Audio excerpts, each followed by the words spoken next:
My name is Joe. These are just opinions. I am Joepinionated. Welcome to the 10 best albums, Tom Petty. Tom Petty albums ranked. And this is Tom Petty or Tom Petty and the Heartbreakers.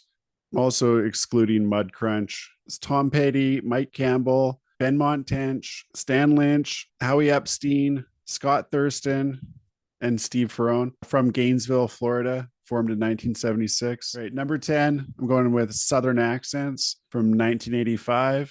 This one has Rebels on it.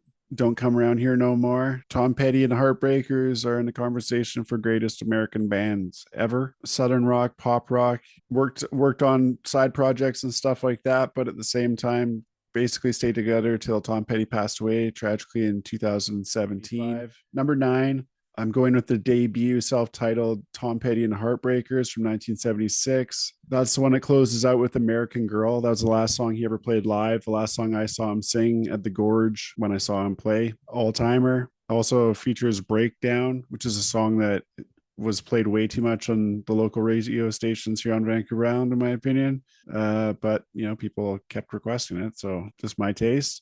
Next, number 8, going with Echo, and that's from 1999. Very pretty album, very quiet. These Rick Rubin produced albums are so warm. But this one has Room at the Top, which is probably favorite song in the later years of Tom Petty for Tom Petty. Tom Petty and the Heartbreakers is Room at the Top. Number 7 from 1979, Damn the Torpedoes. I know this one finishes at number 1 on a lot of people's lists, and it probably would for me too if I grew up in the, when this is coming out, 1979. But I didn't. I got into Tom Petty later, and the stuff I grew up with Tom Petty was what hits home for me the most. Has Refugee. It's a really great album. Great songs. Way overplayed here on the radio as well. Radio roadkill. There's not as many like singles from this album for me as some of the ones to come. Number 6, A Step Above Damn Torpedoes. Big step, honestly, for Hard Promises in 1981. The Waiting is one that I do play on the radio quite a bit too, but that I never get sick of. The Jimmy Iovine years, and this is their best collaboration. Number 5 comes from 2006, going on Highway Companion. Great album, only came to me a few years ago. I bought the box set to get Wildflowers right before they released Wildflowers everywhere. Cool box set. Highway Companion was one of the highlights that I discovered by getting the later years there on vinyl. I think it's full of great tracks too. I don't know why I never really picked up on it when it was released. Certainly come to love a lot of these tracks. Highway Companion, number 5. Number 4 is another one I discovered when I bought the box set that I wasn't really as familiar with a few years back. And that's the soundtrack for She's the One. You've got Walls, Change the Locks, the expanded version, you got The Angel Dream. A quite enjoyable album start to finish. And that one's produced by Rick Rubin. Number 3 is produced by Jeff Lynne, and it's Into the Great Wide Open. Anytime Jeff Lynne and Tom Petty collaborate, it's a good thing. This album's just full of bangers again. Into the Great Wide Open, Learning to Fly. Pretty album. Glad I snagged a copy of this one.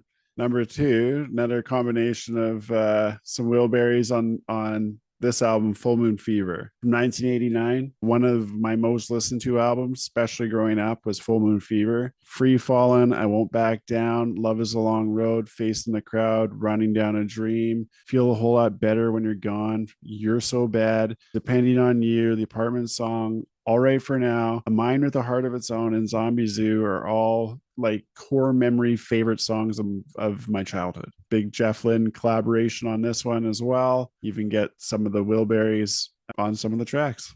Every one of those songs to me is monumental. There's sort of like a critic, love of the early Tom Petty albums. And so that's why I'm making this video, because I think that these ones should be represented more. I don't think it's a basic thing. I think that this thing is jam-packed with some of the best songs on any of Tom Petty's albums. And it's a collaboration, obviously, with Jeff Lynne too, that produces that. A lot of times when guys collaborate, there's magic, and they had it.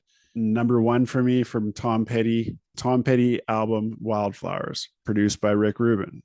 I don't know if I've ever ranked, like maybe outside of the Beatles, I can't think of any album that has so many 5-star songs on it for me. I don't know that album is out there that exists. I'm trying to think, like Pink Floyd, Led Zeppelin. I'm thinking of all the greatest of all time. But I think that Wildflowers is one of the greatest albums of all time. Every song just knocks my socks off. And the way it sounds is unbelievable. Credit to Rick Rubin.